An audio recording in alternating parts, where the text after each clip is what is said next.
There are a number of different factors in the silver market that are keeping the prices low, but there's one particular driver that means lower silver prices for the next few months, unless there's one or a few things that could happen all at once. And we're going to talk about those exceptions in this video as we explore.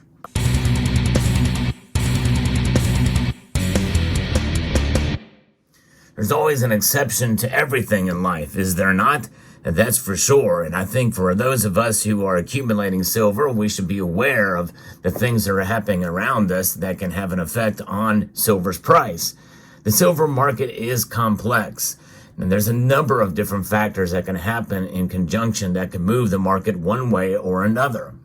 One thing I've done on this channel is to try to be as realistic as possible about the pluses and negatives to drivers of silver's price.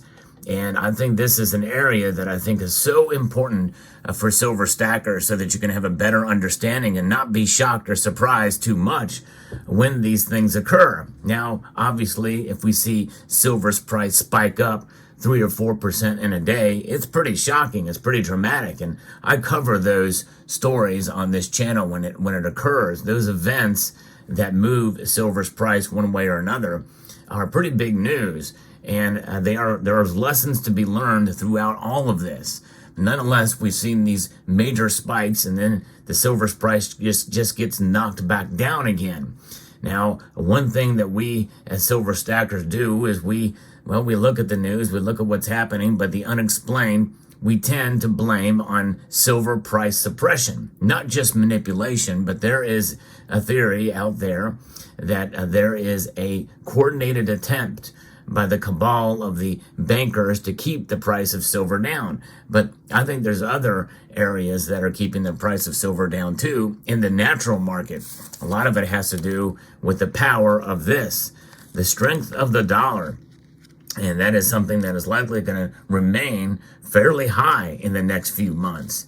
Why? Well, because of the major driver for silver's low price. That is what the Federal Reserve is going to continue to do, which is pretty much nothing. They're going to leave rates where they are at, or at least for the next few months. And that is bearish for silver's price. High interest rates. That is the environment in which we live. And that environment is based off of their understanding or their feeling about inflation. Inflation is high. It's at 3.4% as I record this video. Now, there are other factors that are coming into play that can explain that number one way or the other. That explanation and the interpretation of the data, well, those are the chefs at the Cook the Books Club. You've heard me mention that before, and I believe now more than ever that most of our three-letter agencies and governments have become corrupted, and it's really pretty much out in the open for everybody to see, no matter what your political stripe. Nonetheless, there's an article by FX Street that talks about some of the latest numbers that have come into place that have kind of repelled silver's recent little rally that we've seen here, and it's trying to reclaim the $23 an ounce level. And who knows where that's going to lead in the next couple of weeks, but likely we're going to see prices low because, well, we've got some pressure against the silver's price because of the crucial resistance of $23 an ounce. Silver essentially turns sideways as investors shift focus towards United States core personal consumer expenditure. That's the PCE for December. And, the S&P futures have posted significant losses. Bond yields, those are the things we have to look at. And the European session, the European markets, what those central banks are doing. But here's the kicker. The fourth quarter U.S. domestic product, GDP, data was released last week, and it indicated an economy grew at a robust pace of 3.3%. This has escalated upside risks to price pressures. And so when you think about that, the 3.3%, and of course the administration and those, who are, are trying to be as positive as they can about the economy, and I can understand that. Why is this happening? People are spending money now. because they know that next month inflation is going to continue to tick up. And it is ticking up month after month. In fact, year over year, the rate of inflation has climbed from 3.1% to 3.4%. And even with these high interest rates, inflation persists and at a consistent level and an increased level no matter how you measure it. And so therefore, people are spending money on goods and services that they know are going to go up next month, maybe even next week for some things. And so that is why they're spending money. And not only that, but what contributes to the gross domestic product? Government spending too. The government spends through contracts and even some money that is still left over from the CARES Act is still being spent now. So a lot of those factors where, robbing Peter to pay Paul essentially, or, the entity that has caused a lot of the problems are providing some of these data that essentially really it's not a genuine look at the free market and the economy as a whole. If they're participating in it, the federal government being the largest employer in the United States, maybe even in the world, it's just insane how big and bloated the federal government has gotten. But nonetheless, the S&P futures is another thing you're looking at. Significant losses in the European session, and investors, they await this PCE price data index. They've anticipated the annual underlying inflation grew at a slower pace of 3% against a reading of 3.2% in November. And so this stubborn inflation data, upbeat economic prospects would allow the Federal Reserve policymakers to stick to their hawkish interest rate stance, at least for the first half of 2024. And I think that's exactly what's going to happen. But I think there's also a political edge as well to this. I think the politics is certainly intertwined in all of these numbers, and from even so-called nonpartisan three-letter agencies in the government. So that is likely going to continue through the first half of 2024. But there are exceptions. There's something that could happen. And in fact, I think there's a multiple different things that could happen. And I think it's probably going to take a couple of these things together, given everything that's working against silver's price. And number one, we could see a very significant domestic event here in the United States, such as a terrorist attack or something of that extent. And with all of the illegals pouring through the border, many of them passing through without being vetted, without being, searched, and for on the terror watch list and the like. We've already seen multiples people who have been on the terror watch list who have made their way across the border. These are men of fighting age from 18 to 24, mostly that have come across the border. We have had about 6 million illegals come through in the last couple of years, and that poses an actual invasion. And there has been some talk with interviews of several of them who have said, watch out. In fact, one said, you're going to know my name soon. And we very well could see an attack in this country, a terrorist attack or multiple terrorist attacks that could disrupt the financial system.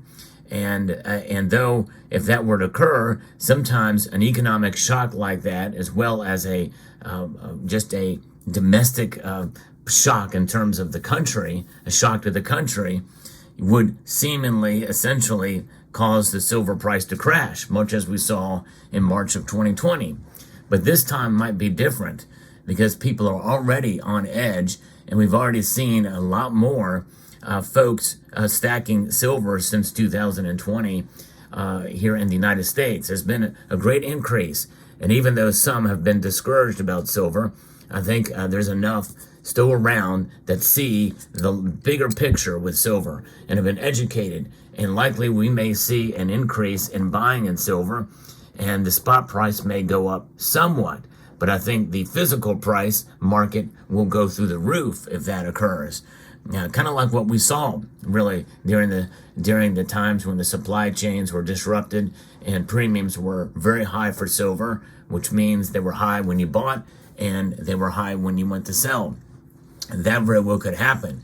But you couple that with other things, with disruptions in the supply chain, and you're no doubt going to have a very fairly high silver prices, especially when you buy it in the physical form. What does that look like? We're talking about $30 an ounce, maybe a little bit more than that if that were to occur. There's other things as well too, geopolitical events around the world that could cause a shock to the gold market, and silver could follow along with that to some extent. If that were to occur, geopolitical events occurring around the world, in the Middle East, intensifying, China invading Taiwan, for instance, as well as an intensity in what's going on in Gaza, a widening conflict with the Red Sea and the like, that those types of events, especially if two things happen at the same time, very well could lead to an increase in gold and silver prices. We've seen that recently, and even throughout what's been going on already, we've seen silver kind of spike up. That may not be as sustainable as the previous situation that I mentioned, but nonetheless, I think it's probably going to take a couple of these different things happening together. Now, and there's another thing where the currency happens to weaken in spite, and we see ourselves caught in a stagflation scenario, which we've not seen in quite a number of years. Then all bets are off for what silver could potentially do. We're hearing more and more about job losses. More companies are starting to lay off folks in the real economy. Now, again, the federal government being the largest employer, that is part of what's contributing to low unemployment now, is because the federal government's been hiring a lot of people.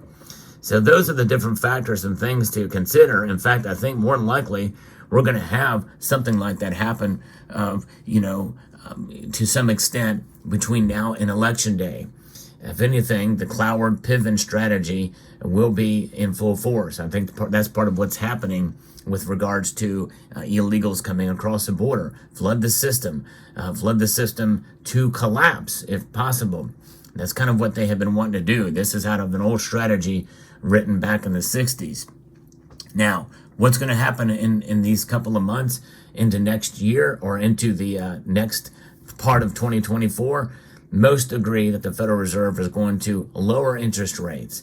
They're going to start quantitative easing potentially again to kind of prop up the system, and the dollar, well, not the dollar because the dollar will actually weaken, but anything else like with quantitative easing and everything to try to prop up the economy, they're going to do, and that's going to bode well for gold and silver prices, which is why I'm bullish for silver in 2024 by the end of the year. But I think we have a couple of months that we could enjoy these lower prices. And I did a video recently about how this is an opportune time to buy when the prices are low. And I'm not saying that silver is going to go to the moon. However, what I am saying is that silver is poised for probably a new support level as we head into 2025, as prices go up and we see the end of quantitative tightening. And so we'll see how this plays out. But nonetheless, I believe that having silver in your portfolio is a wise move. And I also believe in gold for much of the same reasons, but even for more stability, I think diversification between the two metals is paramount. But nonetheless, I believe in silver in 2024, and I hope you do as well. Let me know what your thoughts are about this content, about this video. I'd like to extend a multitude of gratitude to each and every one of you for taking the time to watch. And I want to encourage you to please rate, share, comment, and subscribe.